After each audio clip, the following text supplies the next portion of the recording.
تو آیت الکرسی کو قرآن کی سب سے عظیم آیت کہا جاتا ہے۔ یہ صرف اللہ کا تعارف ہے۔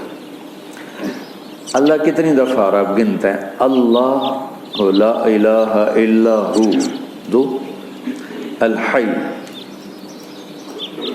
3، القیوم 4۔ الحی اور القیوم میں جو ضمیر ہے وہ 6۔ لا تأخذہ ہو ضمیر 7، سنۃ ولا نوم، لہو ما فی السماوات وما فی الارض، لہو کی ضمیر 8۔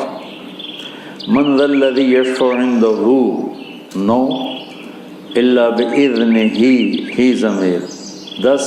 یعلم کے اندر ضمیر 11۔ من علم ہی 12، الا بما شاء 13۔ کرسی ہو 14، ولا یعودہ 15۔ حفظ کے اندر ضمیر 16، وہو 17۔ العلی 18، العظیم 19۔ ایک چھوٹی سی آیت میں 19 دفعہ، اور اگر العلی العظیم کی 2 ضمیریں نکالیں تو 21۔ ایک اتنی ساری آیت میں 21 دفعہ اللہ اپنی ذات کو بیان فرما رہا ہے۔ ہم اللہ کو جانتے ہیں عقلاً، ابھی اللہ کی محبت دل کے تاروں پہ نغمہ بن کے نہیں چھڑی، صرف ہم فقہی، اصطلاحی اور قانونی طور پر اپنے اللہ کو پہچانتے ہیں، اور یہ بھی ایمان کا درجہ ہے، کوئی شک نہیں۔ لیکن جو ایمان کا درجہ مطلوب ہے، اذا ذکر اللہ وجلت قلوبہم، کہ اللہ کا نام آئے تو دل کی دنیا ہی بدل جائے۔ جمی گویم مسلمانم بلرزم، کہ دانم مشکلات لا الارا۔ اللہ تعالیٰ اقبال کی قبر روشن کرے۔ یقین مثل خلیل آتش نشینی، یقین اللہ مستی خود گزینی، سنے تہذیب حاضر کے گرفتار، غلامی سے ہے بدتر بے یقینی۔ اچھا، اس کو ایک اور طرح ہم دیکھتے ہیں جو کہ قرآن کا حسن ہے، اور قرآن کی کہ جو میں کہتا رہتا ہوں، میں تو نہ وہاں تک پہنچ سکا، تمہیں پہنچا ہوا دیکھنا چاہتا ہوں، اپنے خوابوں کی تعبیر تمہارے اندر ڈھونڈتا ہوں، کہ تم قرآن کی خوبصورتی کو نکالو، لوگوں کے سامنے لاؤ کہ کیسا حسین کلام ہے، کیسا خوبصورت کلام ہے۔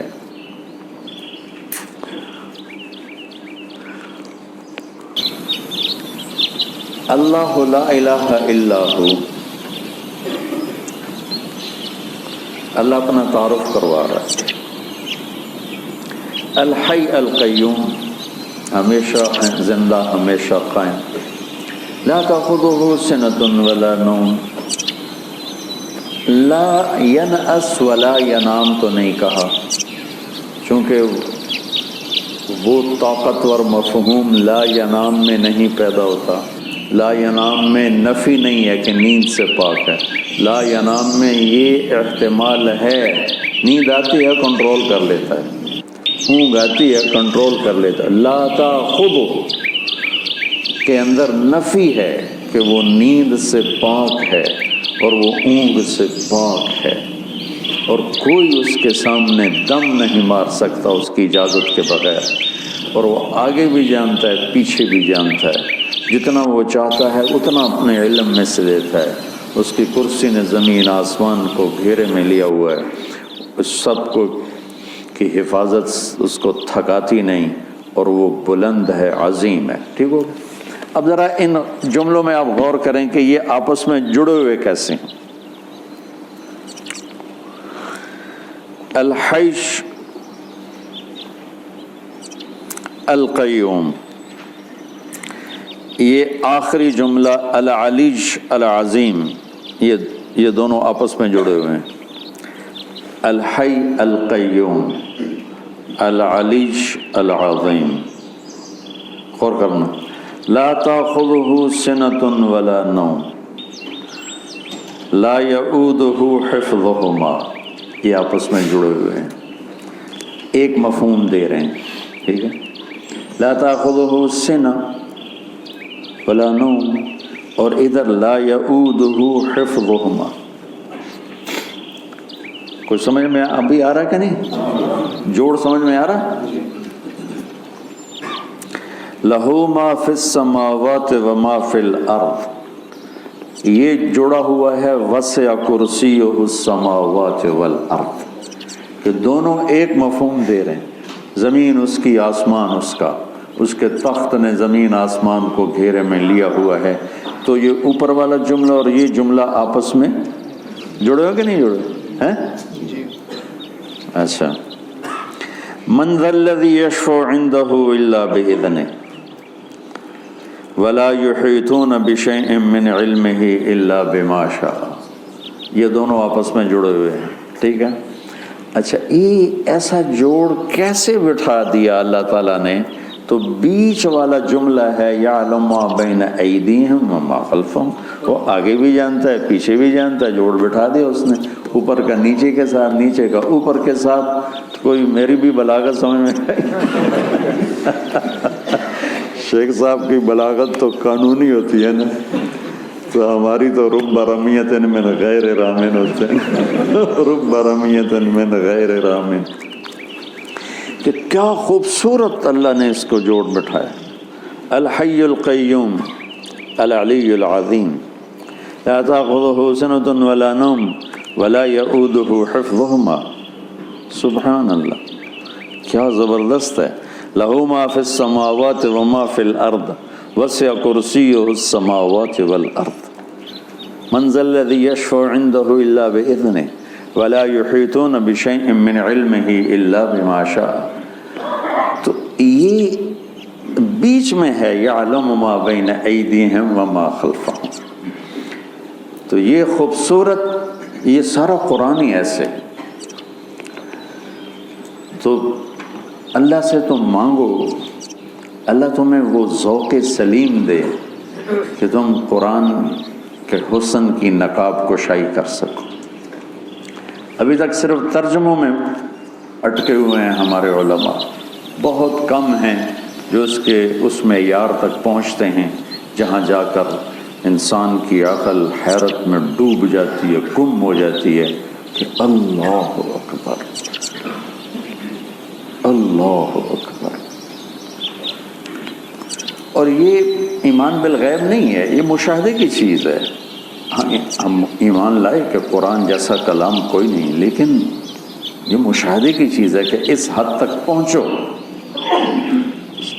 علم کی دنیا میں اتنی محنت کرو کہ تم پر کھل جائے یہ سارے کا سارا۔ پھر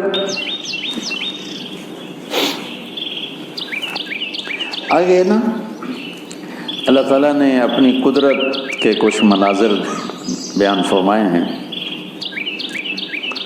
زندگی اور موت، کون زندہ کون مردہ، مر کے کون جیتا ہے، یہ ساری باتیں بہت زمانے سے آ رہی ہیں۔ ہیہات ہیہات لما توعدون کا نعرہ لگانے والی ایک بہت بڑی دنیا ہے کہ کچھ نہیں ہے موت کے بعد، سب ایسا ہی ہے، کچھ بھی نہیں ہے، سب ایسا ہی ہے۔ عزیر علیہ السلام کے دور میں بخت نصر نے بیت المقدس پہ حملہ کیا اور ساری بستی کو تباہ و برباد کر دیا اور لاشوں کے انبار لگا دی۔ تو عزیر علیہ السلام اپنے گدھے پہ جا رہے تھے، تو وہ دیکھ کر کہنے لگے انا یحیی ہذہ اللہ بعد موت، یہ سارے کیسے زندہ ہوں گے؟ وہ تو نبی تھے تو ان کو سکھانا بھی تھا۔ تو چلتے چلتے تھکاوٹ محسوس ہوئی، بھوک لگی، تو گدھے پہ سوار تھے، ایک کھنڈر سا تھا، وہاں درخت کے نیچے گدھے کو باندھا اور ٹوٹے ہوئے کھنڈر کی دیوار پر یوں ٹیک لگائی، روٹی نکالی اور اس کو توڑ کے پیالے میں ڈالا، انگور ساتھ تھے ان کو رومال میں ڈال کے ان کو نچوڑا، تو روٹی کے اوپر انگوروں کے رس کو نچوڑا تو وہ اس میں تر ہو گئی۔ تو تھوڑی دیر یہ روٹی رس میں بھیگی رہے تاکہ نرم ہو جائے پھر کھاؤں گا، اس خیال سے اس چھوٹی دیوار سے یوں ٹیک لگائی ایسے، اور آگے ایک چھوٹی سی اس دیوار تھی اس پر یوں ٹیکا، اور یہاں تھے اور اللہ نے جان نکالی، فَأَمَاتَهُ اللَّهُ مِئَةَ عَامٍ۔ اب انگور کے رس کے رچ جانے کے انتظار میں یوں گئے اور جان گئی۔